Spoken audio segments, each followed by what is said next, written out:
Chapter 19. The two angels arrived at Sodom in the evening, and Lot was sitting in the gateway of the city. When he saw them, he got up to meet them, and bowed down with his face to the ground.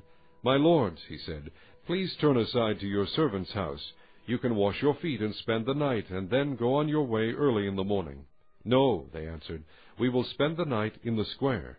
But he insisted so strongly that they did go with him and entered his house. He prepared a meal for them, baking bread without yeast, and they ate. Before they had gone to bed, all the men from every part of the city of Sodom, both young and old, surrounded the house. They called to Lot, "Where are the men who came to you tonight? Bring them out to us so that we can have sex with them."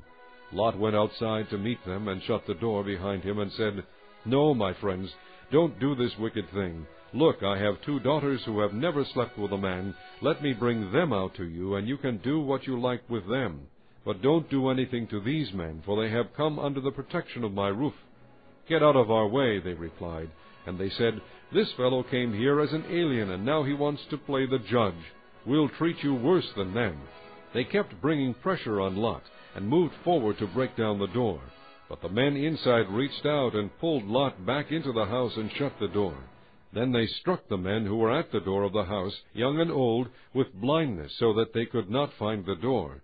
The 2 men said to Lot, "Do you have anyone else here, sons-in-law, sons or daughters, or anyone else in the city who belongs to you? Get them out of here, because we are going to destroy this place. The outcry to the Lord against its people is so great that he has sent us to destroy it." So Lot went out and spoke to his sons-in-law, who were pledged to marry his daughters. He said, "Hurry and get out of this place, because the Lord is about to destroy the city." But his sons-in-law thought he was joking. With the coming of dawn, the angels urged Lot, saying, "Hurry, take your wife and your 2 daughters who are here, or you will be swept away when the city is punished." When he hesitated, the men grasped his hand and the hands of his wife and of his 2 daughters, and led them safely out of the city, for the Lord was merciful to them. As soon as they had brought them out, one of them said, "Flee for your lives. Don't look back, and don't stop anywhere in the plain. Flee to the mountains, or you will be swept away." But Lot said to them, "No, my lords, please. Your servant has found favor in your eyes, and you have shown great kindness to me in sparing my life. But I can't flee to the mountains. This disaster will overtake me, and I'll die.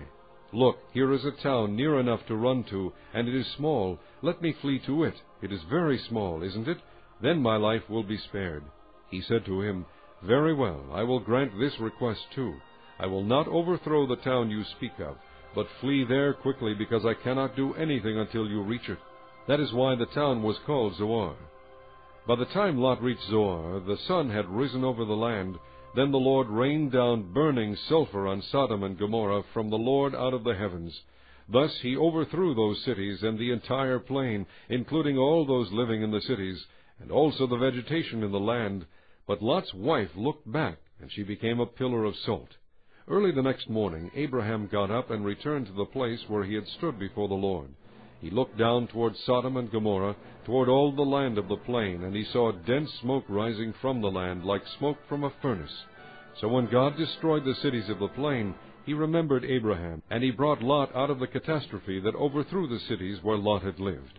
Lot and his 2 daughters left Zoar and settled in the mountains, for he was afraid to stay in Zoar. He and his 2 daughters lived in a cave.